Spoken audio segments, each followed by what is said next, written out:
तो अभी तक मेरे वालिद को कुछ पता नहीं है। मैं अपनी फीलिंग्स बयान नहीं कर सकता। अल्हम्दुलिल्लाह कि मेरे वालिद साहब इस वक्त अल्हम्दुलिल्लाह कोयटा में पहुंच गए खैर और आफियत से, और मैं इनके पास हूँ। ये सबसे बड़ी बस खुशी है मुझे।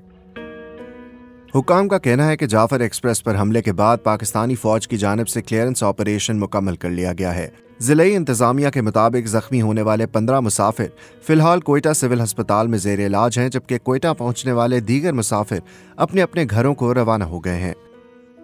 पिछले 2 दिन से इनको मैं तलाश कर रहा था, मुख्तलिफ चैनल के जरिए, मुख्तलिफ सोशल मीडिया के तवस्सुत से मैं कोशिश कर रहा था कि इनका पता चले, क्योंकि मैं जितनी भी लिस्टें देख चुका था किसी लिस्ट में इनका नाम नहीं था।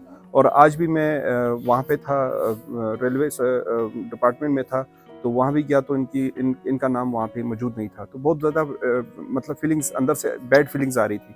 लेकिन परवरदिगार का करम है कि इनकी खुद मुझे कॉल आई, तो इनसे जब बात हुई तो बस उस वक्त घर में माहौल एक खुशी जैसा हो गया।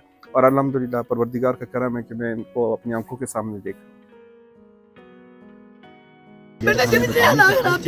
आपने ट्रेनिंग क्यों नहीं बंद की? आप तो समझ सकते हैं कि एक बच्चा दुश्मनों के जंगल में हो और माँ बाप की माँ की क्या फीलिंग्स हो सकती हैं। तकलीफ में है, पता नहीं मेरी नज़रों के सामने नहीं है, दुश्मनों के पास है, तो खुदा न कुछ भी कर सकते थे ना। मगर शुक्र है अल्लाह का, हमारे गवर्नमेंट ने बहुत अच्छा काम किया।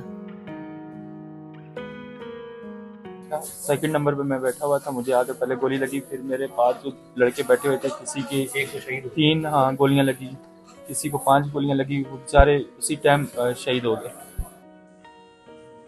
मिशन अल्हम्दुलिल्लाह अभी ठीक है, शोल्डर पे गोली लगी हुई है, अभी डॉक्टर कुछ कर रहे हैं। ऑपरेशन जो बलूचिस्तान में चल रहा था वो अपने मंतकी अंजाम को पहुंचा।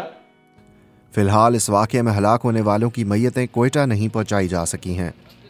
ISPR के तर्जुमान लेफ्टिनेंट जनरल अहमद शरीफ ने निजी TV चैनल से गुफ्तगू में दावा किया था कि इस ऑपरेशन के दौरान किसी मुसाफिर का जानी नुकसान नहीं हुआ। ताहम उन्होंने तस्दीक की कि फोर्सेस की जानिब से ऑपरेशन शुरू होने से पहले दहशतगर्दों ने 21 अफराद को हलाक कर दिया था।